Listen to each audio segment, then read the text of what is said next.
Hello, you're listening to the MiCare Championcast. I'm your host, Brian Peters, CEO of the Michigan Health and Hospital Association. Each month, we invite industry experts and thought leaders to discuss relevant healthcare issues. Join us as we explore key topics that affect Michigan hospitals, health systems, and the health of our communities.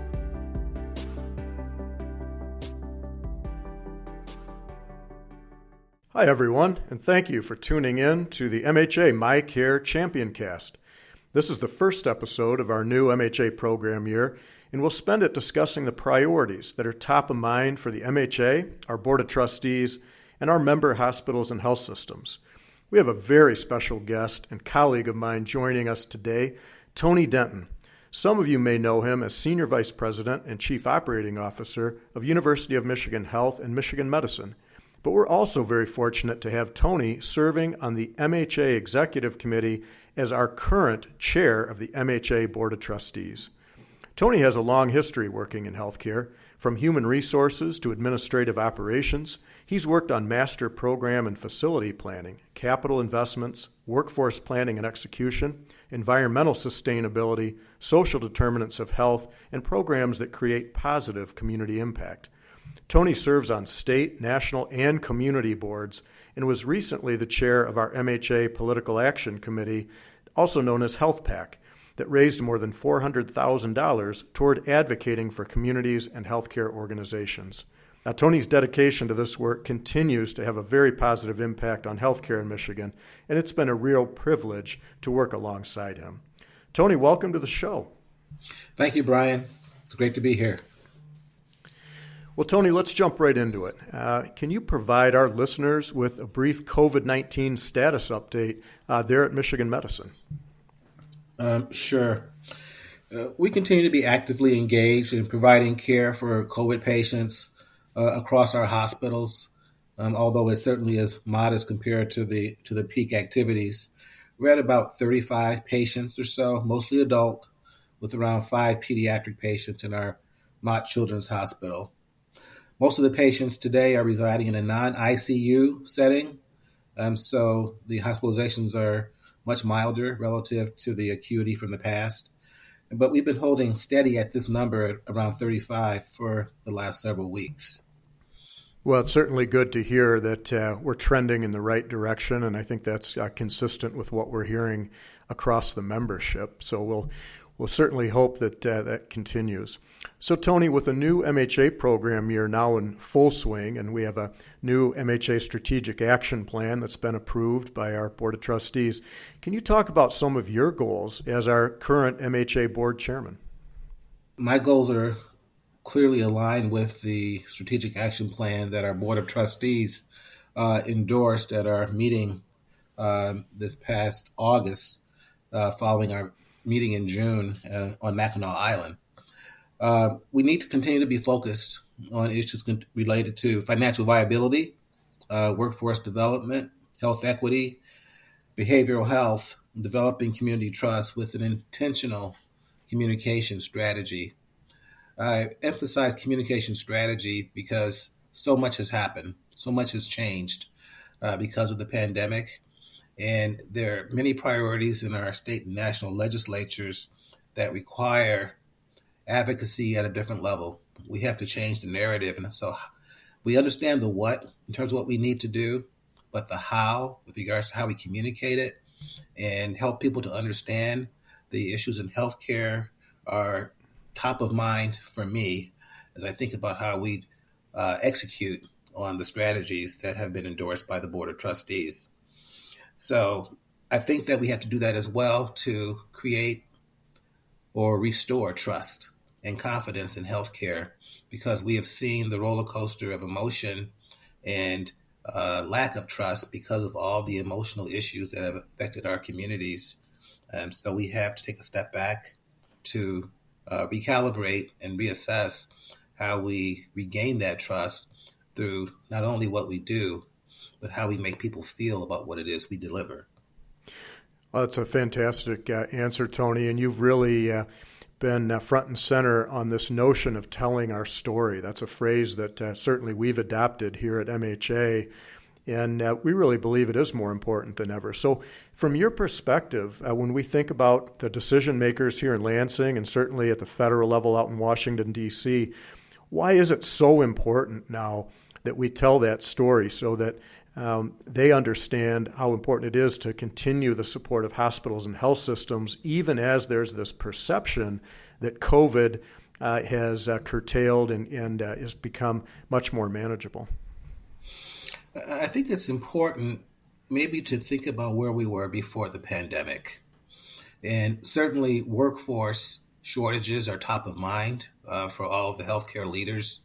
And we're seeing shortages which will have an impact on access to care. It'll lead to delays in care. And so we need to think critically as a nation about how we address future needs for patients of the future.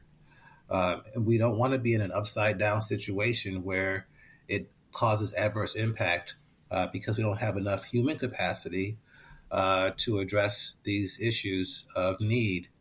The pandemic made it worse.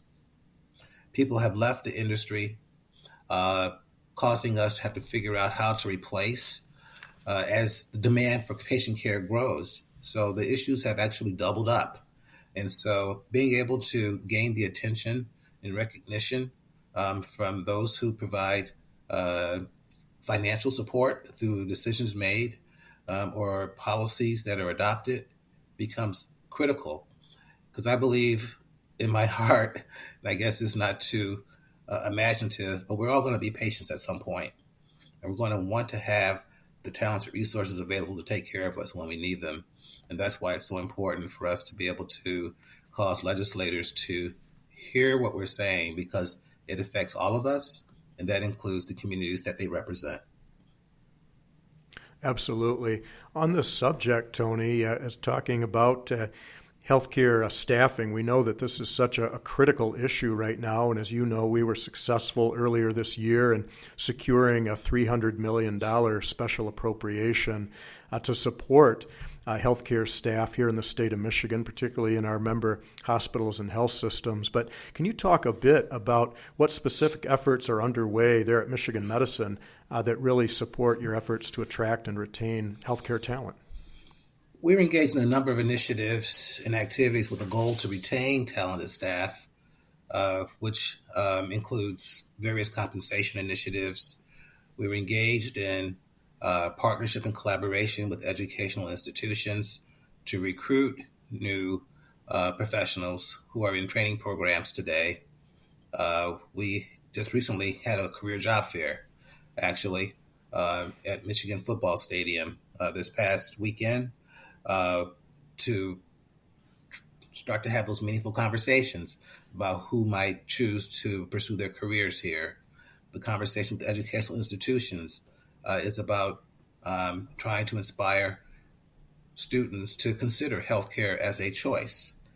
So we are putting out what I'm calling a full court press to try to help people see the value of rewarding careers in healthcare, so that we have a way to try to regenerate pipelines that have become a bit dry because people have more choices about what they might do, and because of the confidence impact that I mentioned earlier that I think people have digested because of the pandemic. We're going to continue to do all of those things, but I think the important part here is collaboration, Brian, because we are providers of care, but we need educational institutions to help enable and to bring students into the mix in order to be employees of the future. So it really is going to require partnership and understanding of the connections between the two. Absolutely. And you know, that partnership concept is so important, I think, in this space and beyond.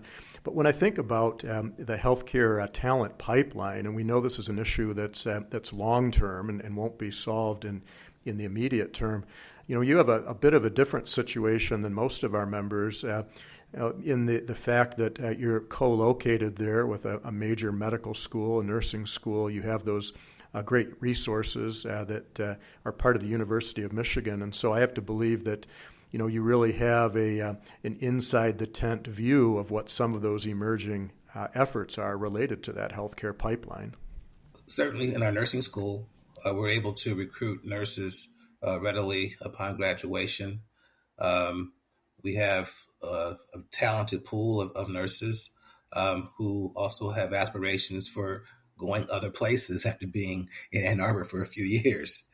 So we have to be mindful, but we certainly do provide field placements for nursing students, for allied health programs across the state, outside of the state, to give students in training opportunity to be exposed to Michigan medicine, for them to evaluate us and for us to evaluate them as potential employees of the future.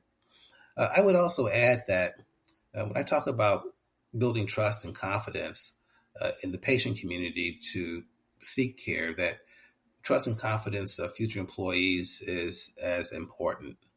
And that's for recruitment and as well as for retention. And so as we think about the mental health, the fatigue, the burnout, the frustration, that is also top of mind for us to be very intentional, to communicate as openly as we can about the resources that are available, because during the pandemic, for certain, we all have experienced all of those symptoms, and to recognize those and make sure that people have what they need is essential for their health and well-being, but also for their retention, and to be able to continue to provide valuable service to our patients in support of our mission. Well, it's an incredibly important topic and one that we hear everywhere we go throughout the state.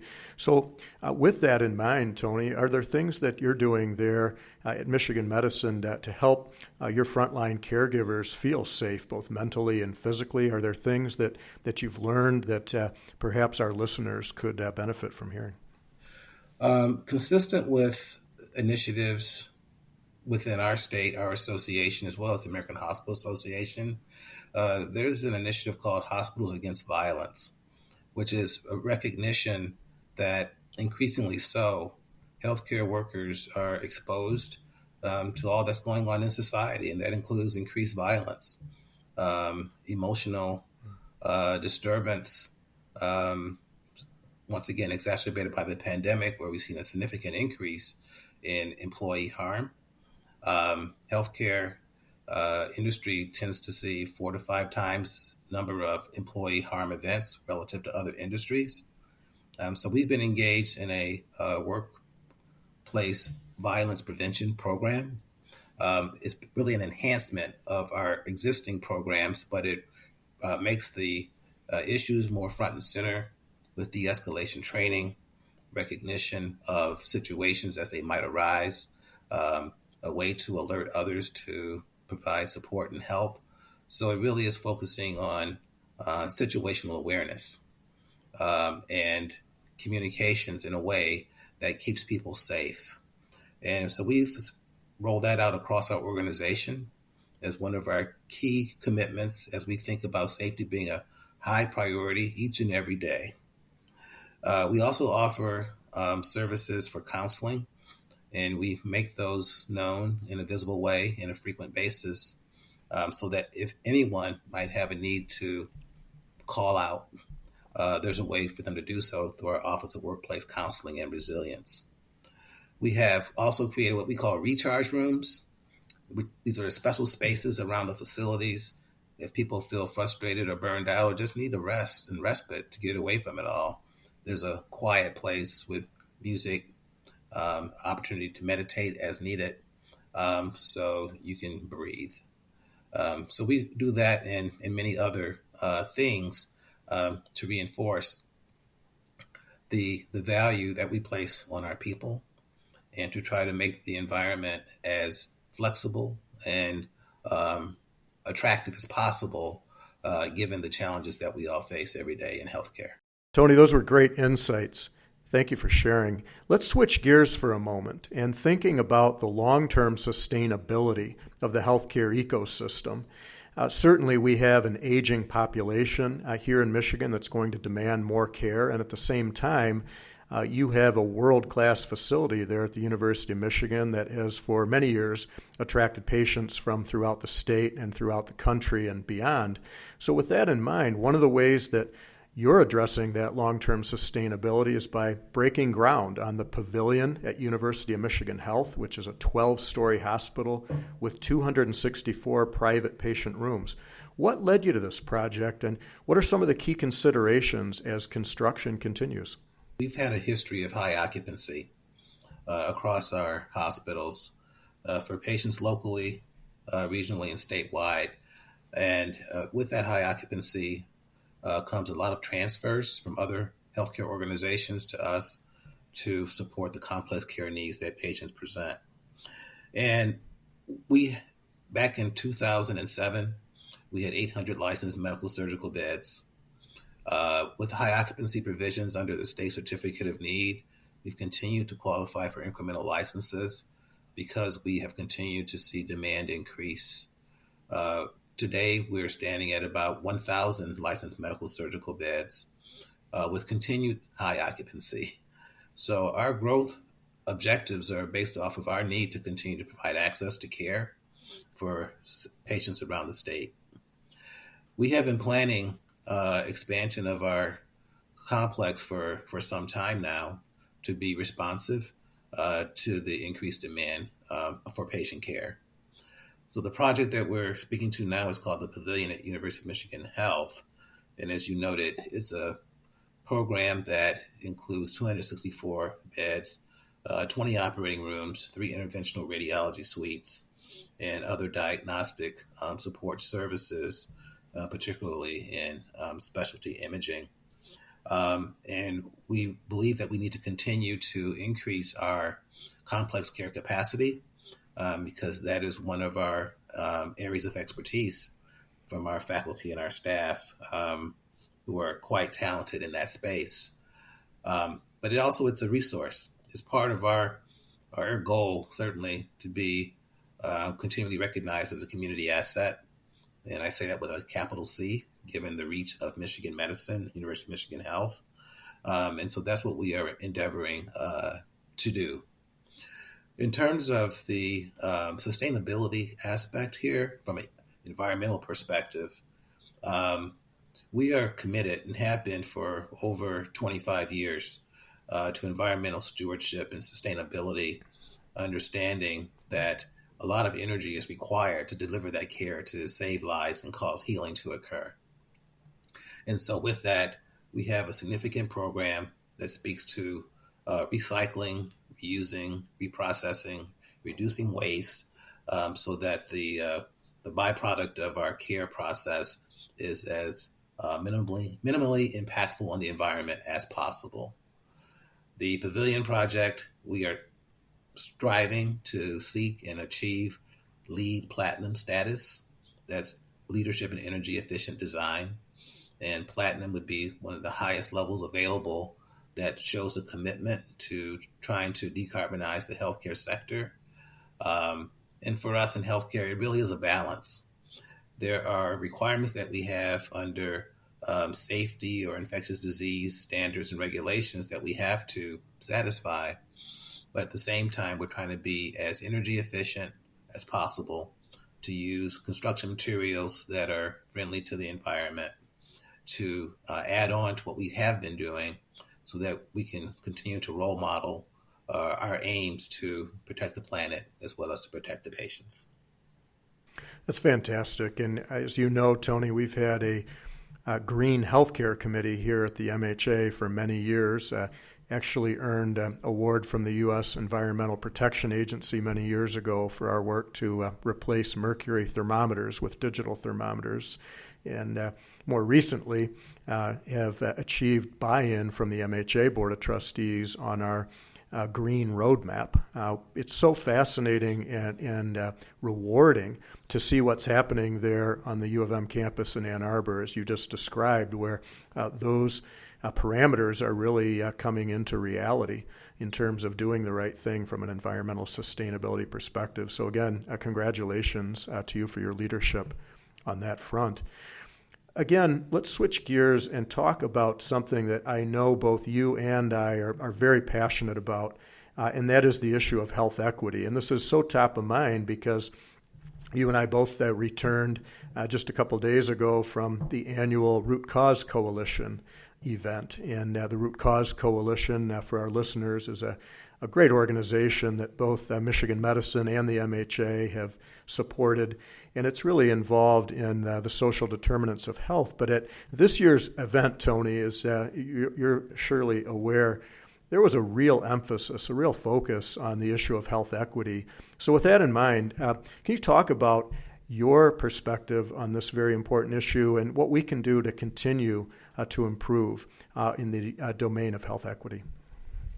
I think that health equity is and has to be one of the top priorities for all leaders inside and outside of healthcare. And I say that because health equity is in many ways a byproduct of social inequity. The social determinants of health are issues that affect all of us, that are basic necessities of living, whether it's housing, education, food, transportation, accessibility to needed services that when they're not working in the right dimension can lead to a poverty cycle. As we know, our history in our country includes lots of poverty. And so the opportunity to focus on health equity, I think, opens up the door to speaking and creating opportunity for new solutions about social inequity, social determinants and political determinants of health that causes us to try to understand how we can improve and advance the health of individuals and communities, which is the framework for the MHA. So it's important to me personally because underserved populations is so heavily influenced by minorities, certainly the same for individuals who live in rural communities. As we think about accessibility to healthcare, that if we do it right, once again, it allows everybody to be productive and to then create a basis for economic success. So I think that what's working, I think that there's greater acknowledgement today, given the issues of social and civil unrest in the last 2.5 years with the George Floyd murder and other murders that followed that were so visible in live TV. The awakening in corporations across industries has been significant. There's been adoption of new pledges of commitment to address equity broadly. I've seen changes in philanthropy where friends of would be so willing to commit to try to create a transformation locally as well as across our country to try to, as I say, be on the right side of right. I think that this conversation is people are more receptive to it now and are willing to self-reflect about their role and influence and the opportunity that they can take advantage of to keep the dialogue going so that we can try to find new solutions to old problems with regards to inequity. So I think that all of those things are working. And with an awakening certainly requires sustainability of thought, sustainability of investment, as we think about whether there's receptivity to becoming more equitable. Because my concerns are that some might think that to achieve equity means that it's taking away something from someone else. And that's human behavior. But it's something that we have to continue to tell the story about how equity can lead to community success, not community takeaway. And so that there's a win-win when we talk about all boats rising. And so I think those are really important reasons why this has to be a top priority for MHA, but also in collaboration with other industries, as I mentioned, education, business, government, transportation, housing, so that we can try to transform and create a new day that has long-term value for all of us. Absolutely. And I'm so pleased to see so many of our MHA member hospitals and health systems that have now completed the health equity organizational assessment so that they understand where their opportunities for improvement lie. And of course, that follows on the heels of having 100% of our member hospitals signing a pledge to address both racism and implicit bias that exists in Michigan healthcare. And so we're on that path, and it really is an honor to be a part of that journey. And that's exactly what it is, because as you said, we need to collaborate and we need to commit to this over the long term. Tony, you're going to help kick us off on November 3rd here in Lansing at our Health Equity Summit. And that's going to be an event where we collaborate with others and hopefully shine a very bright light on these issues and continue that important work. One last piece of this puzzle, when you think about health equity, and you think about an annual tradition called the Michigan Harvest Gathering. I know that food insecurity is a passion of yours, and I know that there are populations within the state of Michigan, in many communities of the state, where food insecurity is a particular challenge. Can you talk a little bit about the importance of that and the Michigan Harvest Gathering campaign? The Michigan Harvest Gathering campaign is essential, and I think it's reflective of the challenges that our communities face for the most basic of necessities, which is food and nutrition, and how the linkage between food, nutrition, and overall health is so vital for our communities to be able to thrive. I've had a personal passion for trying to address food insecurity. Actually, my wife, Dr. Lori Pierce, and I have been engaged for many years. It made it a family project, actually, to create awareness and understanding of the direct effects where communities in need, those that are hungry and or homeless, need a hand in order that our communities can thrive. So we've sponsored food drives. I've expanded that in the last few years, particularly because of the pandemic, to have sponsorship across Michigan medicine. In the last 2.5 years, we've held 5 food drives, raised contributions equivalent to 309,000 meals. I have recently announced, and it will soon be publicly released, our intent to achieve a 1 million meal goal, so that we can understand that this is something that, unfortunately, Brian, it seems to have no end. Food insecurity in Washtenaw County is 7% greater than it was before the pandemic. And so that's with employment going down and coming back, and still there's food insecurity as told to us by our community, many of which have expressed food insecurity for the first time in their lives. Now, enter the effects of inflation over the last many months. It's made food prices go up and affordability worse. And so the need for continued diligence and support by many, including the Michigan Harvest Gathering, just becomes essential. And we have to keep it up and keep it going until we can find other sustainable solutions.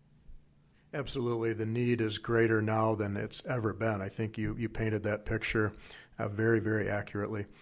Well, Tony, thinking about the next number of months, certainly you are going to continue your chairmanship of the MHA until the end of June this coming year. And in that time frame, what else, from your perspective, is coming down the tracks for the MHA Board of Trustees and our membership? The telling our story is going to be a key component of how successful we can be for all member hospitals. And so the key pillars of the strategic action plan for this year will continue to be top of mind, and we'll have to stay on course to track our progress across all those pillars. So once again, a sustainable presence with regards to financial viability, workforce restoration, and well-being, behavioral health access, capacity, and health equity. This is going to be a journey. We know that with term limits, there will be new legislators who will need to receive the best information we can provide to help them understand how healthcare is constructed and the value of all of our organizations as community assets. And with that, we take our job seriously to represent the needs of the community. So partnership and collaboration, seeking that out will continue to be high interest. Certainly with the elections coming up, continuing to advocate for the needs of healthcare, particularly around financial viability, so that we can continue to support and deliver services to our community, will be right up there. I would also say employee safety, the workplace violence challenges that we have that are reflections of society, those have to be front and center.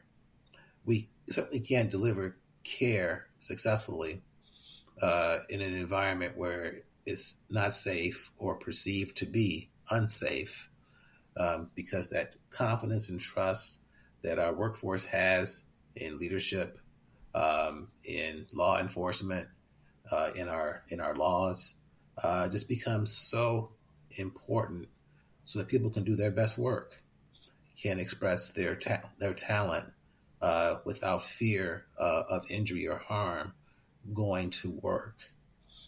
We have that as a commitment to not only our employees, but to their families. The goal for the day is to return home safe. And I think that those are foundational elements to support important, accessible, timely, and safe health care. Absolutely. Well, Tony, to state the obvious, these last few years have been unlike any before for those of us in healthcare. So to close on a personal note, I'm wondering if you would just reflect as how you've changed as a leader in the midst of this generational crisis that we've confronted. That's an excellent question. As I reflect on the last 2.5 years, I tend to try to approach life in the world a day at a time, even though I have a focus on a long-term lens from a strategic perspective. I think I've become even more appreciative for today, understanding all the lives that were lost, all the families that were affected, the providers that were affected, that it has caused me to reflect on how different I need to be as a leader, how much more intentional I need to be supportive, how much more intentional I need to be to ask, how are you doing? What can I do for you? In order to keep the team strong, to continue providing the best service possible in spite of the circumstances that we face. The changes, though, are made easier if you have a leadership style and approach that anticipates at any point in time there could be a crisis. In healthcare, there are many times a crisis, and so galvanizing teams when the world is good is so important for when things happen that you can get things done. So I have this saying of journey happens one day at a time, because I believe that each day is a blessing, and that we have the gift of time today to try to do the best, be the best we can be. I call it do more, be better, as a way of measuring success for the day in the context of being a servant leader, and to focus on the needs of others, to provide what we can while we can in order to make it a better day for others that we serve. The pandemic reaffirmed that philosophy. So I would say I've become even more ingrained in that way of thinking in order to have us accomplish what we need to in a way that expresses resilience. Resilience has been a key attribute for me to consider how this is a marathon and how we have to be prepared to see the long game, understanding though we take a step at a time and we make progress over time. And that, I think, is how we will achieve victory. Well, Tony, I can tell you, you have been a fantastic leader. Michigan Medicine is very fortunate to have you. The MHA is very fortunate to have you. For our listeners, Tony delivered a presentation to our entire MHA staff very recently that was so inspiring, so uplifting, so positive. Really, the glass half full analogy that you delivered was spot on and something that our team really enjoyed hearing. I am enjoying working with you as the MHA board chair, and I've enjoyed this session today. So we just can't thank you enough, Tony, for being with us, and look forward to continuing our important work together. Thank you, Brian. It's been a real pleasure. With that, I'd like to thank all of our listeners for tuning in and encourage anyone who's interested in learning more about Michigan Medicine to head to uofmhealth.org. And as always, please visit MHA.org as well. Thanks. Have a wonderful rest of your day. Thanks for listening to the MiCare Championcast. To learn more or get involved, visit MiCareMatters.org. That's MiCareMatters.org.